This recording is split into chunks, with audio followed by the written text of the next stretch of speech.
It would appear the majority of Democrats have now chosen the candidate they want to take on President Trump in the fall.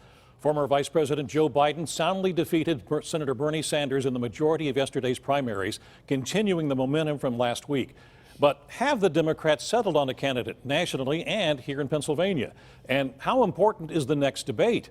To sort through those questions and more, we go around the table, Campaign 2020. Joining me around the table is Joe Mystic, who is a former deputy mayor of Pittsburgh and who has been involved in local and statewide politics for a long time.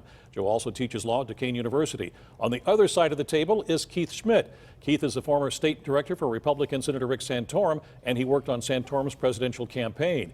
Keith now has his own consulting firm. It has been a very good 2 weeks for Joe Biden. Sure this is the latest of the delegate count for the nomination, as you're going to see here. And Joe Biden is in the lead, and that lead is growing.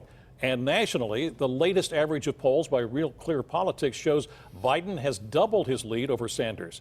So, Joe, is this contest over now? Well, Bernie Sanders hoped to do to the Democrats what Donald Trump had done to the Republicans in the last round, and that's divide and conquer. Now, what he wasn't counting on was that all the opponents of Joe Biden's have pretty much made peace with him. Most of them have endorsed him. And instead of getting that division that he wanted, everybody has convened around Biden as the candidate, and it looks like that he's the candidate. And he's had a solid backing from the African-American community as well. Very solid, very solid. If you look at Sanders' numbers in the African-American community, they're just not good. Yeah, all right. Now, Keith, you worked on Santorum's campaign, as we mentioned. He faced what Bernie Sanders is facing right now, basically being the last man standing between, at this point now, Joe Biden and the nomination. Sure, the momentum has certainly moved so dramatically, you have to look at it. And timing is so important in politics.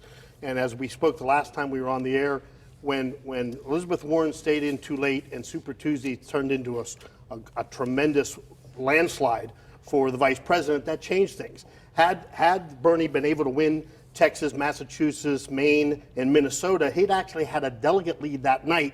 And although it would have been still a huge comeback for Biden, he'd have lived to fight another day. The fact that those 4 days cost him the momentum, and I think it will cost him the nomination. You think it's going to cost him the nomination? But before Biden can be given the nomination, there are several other big states holding primaries next Tuesday. Absolutely. And in all, there are 577 delegates up for grabs. And there is something very important before the next Tuesday, a debate set for this Sunday night.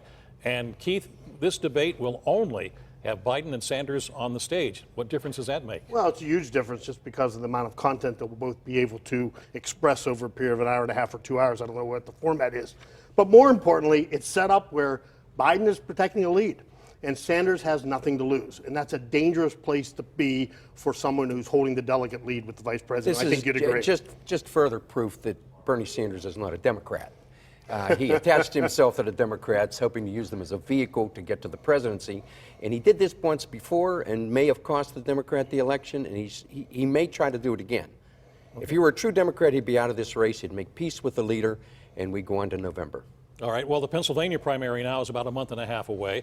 And similar to the national polls, Joe Biden has surged into the lead over Sanders here in Pennsylvania as well. In fact, the latest poll has Biden with a lead of 28% over Biden. This, of course, is the average of the polls. So, Keith, these polls are of Democrats who are being polled on these issues. But is this worrisome now for the Republicans that it seems to be the Democrats are coalescing behind Biden? There's no doubt that that's happening. It's pretty clear now that in a few short weeks, it looks like the eventual nominee will be Joe Biden.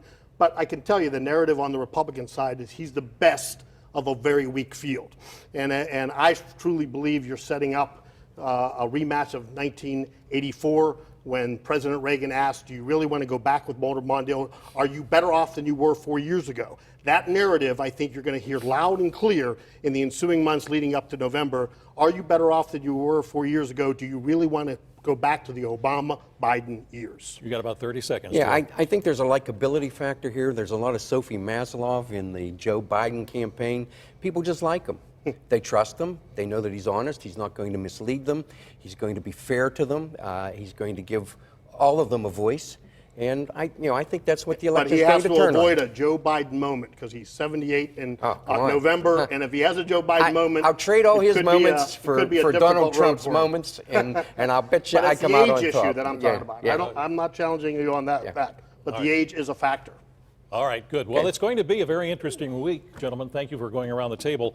We'll be checking back in with you again next week. Thanks, Stacy. Thanks, Susan? Stacy.